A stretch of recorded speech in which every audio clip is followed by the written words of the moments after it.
Hello friends, അങ്ങനെ പുതിയൊരു സിനിമയിൽ റിവ്യൂ ആയിട്ട് വന്നിരിക്കുകയാണ്. വിലായത്ത് ബുദ്ധ. NG ഇന്ദുഗോപൻ്റെ ഒരു കഥയുണ്ട്. ആ കഥയെ ആസ്പദമാക്കി എടുത്തിട്ടുള്ള സിനിമയാണ് വിലായത്ത് ബുദ്ധ. പൃഥ്വിരാജ്, സുകുമാരൻ, പ്രിയംവദ, കൃഷ്ണൻ, പിന്നെ നമ്മുടെ ഷമ്മിത്തിലേനെ കൂടെ ആണ് മെയിൻ ക്യാരക്ടേഴ്സ് ഈ സിനിമയിൽ.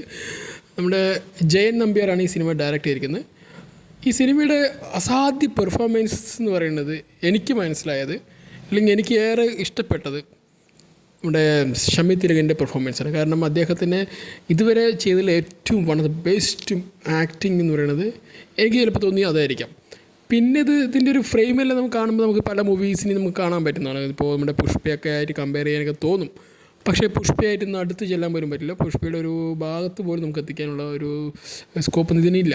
കാരണം എനിക്ക് തോന്നിയത് ഇതിൽ പൃഥ്വിരാജ് എന്ന ആക്ടർ തന്നെയാണ് ഈ സിനിമയുടെ ഏറ്റവും വലിയ മോശം എന്ന് എനിക്ക് തോന്നുന്നു. കാരണം അദ്ദേഹം അല്ലാണ്ട് വേറെ വല്ല ആൾ വന്നിട്ടുണ്ടെങ്കിൽ ആ ഒരു ആസ് യൂഷ്വൽ ഈ മസിൽ പിടിച്ചുള്ള ആക്ഷനൊക്കെ മാറി ഒരു ആ ക്യാരക്ടറുമായിട്ട് കുറച്ചുകൂടി ബ്ലെൻഡായി പോകുമെന്ന് എനിക്ക് തോന്നിപ്പോയി. കാരണം അങ്ങനെയാണ്. കാരണം നമ്മുടെ പൃഥ്വിരാജിനെ കുറിച്ച് അറിയാമല്ലോ, പൃഥ്വിരാജ് എപ്പോഴും മസിൽ പിടിച്ചുള്ളൊരു ആക്ടിങ്ങാണ്. ഇല്ലാതെ പിന്നെ ആസ് യൂഷ്വൽ വരുന്ന കുറേ അദ്ദേഹത്തിന് മാനറിസം ഉണ്ട്. അതെല്ലാ സിനിമയിലും ഉണ്ടാവും. അതിപ്പോൾ അതിൽ വലിയ വ്യത്യാസമൊന്നുമില്ല. പിന്നെ ഈ എന്താ പറയുക, സൈഡ് പിടിച്ചൊരു പരിപാടിയൊക്കെ ഉണ്ടല്ലോ ആളുടെ, ആ ഒരു ചെറിയ പരിപാടിയൊക്കെ ഉണ്ട്. അപ്പോൾ ആൾ ഒരിക്കലും ഒരു മാറ്റമൊന്നും ഇതിലില്ല.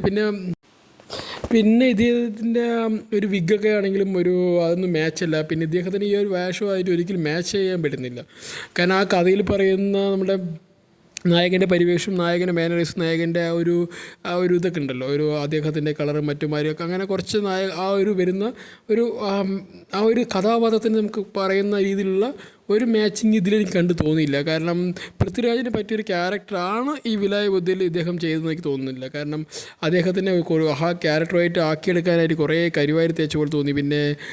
പിന്നെ പലതും അദ്ദേഹത്തിന് എനിക്ക് അത്ര ഇഷ്ടമായില്ല. ഇദ്ദേഹത്തിൻ്റെ ക്യാരക്ടർ ഇഷ്ടമില്ല. ബാക്കി വരുന്ന പക്ഷെ നമ്മുടെ ഷമ്മി തിലകനെ മോനെ ഒരു രക്ഷയില്ല. ഷമ്മി തിലകനാണ് ഈ സിനിമയിൽ നായകനാണെന്ന് എനിക്ക് തോന്നുന്നു. ഷമ്മി തിലകനാണ് ഈ സിനിമയിൽ ശരിക്കുള്ള നായകൻ. പൃഥ്വിരാജ് സെക്കൻഡ് റോളായിട്ട് തോന്നി. നിങ്ങൾക്ക് ചിലപ്പോൾ വ്യത്യസ്തമായ അഭിപ്രായം ഉണ്ടായിരിക്കും. കാരണം ചിലപ്പോൾ നിങ്ങൾക്ക് നിങ്ങളുടെ വ്യൂ വെച്ചിട്ട് ഈ സിനിമ കുറച്ചുകൂടി ബെറ്ററായി തോന്നിയിട്ടുണ്ടാവും.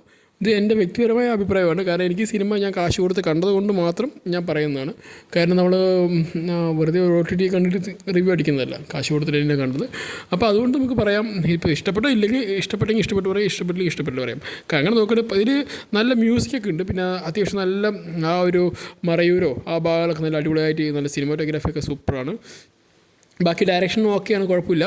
പക്ഷേ ഇത് കുഴപ്പമില്ലെന്ന് പറയാൻ ഞാനാരുമല്ല. പക്ഷെ എന്നാലും കണ്ടപ്പോൾ പല സിനിമയും കണ്ടുള്ള അനുഭവം വെച്ചിട്ട് സിനിമ ഡയറക്ഷനൊക്കെ നല്ല അടിപൊളിയായിട്ടുണ്ട്. അതായത് നിങ്ങൾക്ക് ഈ സിനിമ ഇഷ്ടപ്പെടാനുള്ള സാധ്യത ഉണ്ടായിരിക്കും. കാരണം നിങ്ങൾക്ക് ഏതെങ്കിലും റെഫറൻസ് ഒന്നും ഇല്ലാത്തതുകൊണ്ട് പെട്ടെന്ന് ഇഷ്ടപ്പെടാൻ സാധ്യത ഉണ്ടായിരിക്കാം. പക്ഷേ അത് എൻ്റെ ആയിട്ട് യാതൊരു ബന്ധമില്ലെങ്കിൽ എന്നെ ചീത്ത പറഞ്ഞിട്ട് കാര്യമില്ല. ഓക്കെ, അപ്പോൾ എന്തായാലും തിയേറ്ററിൽ സിനിമ കാണൂ, എല്ലാവരും കണ്ട് ആസ്വദിക്കൂ. ബൈ.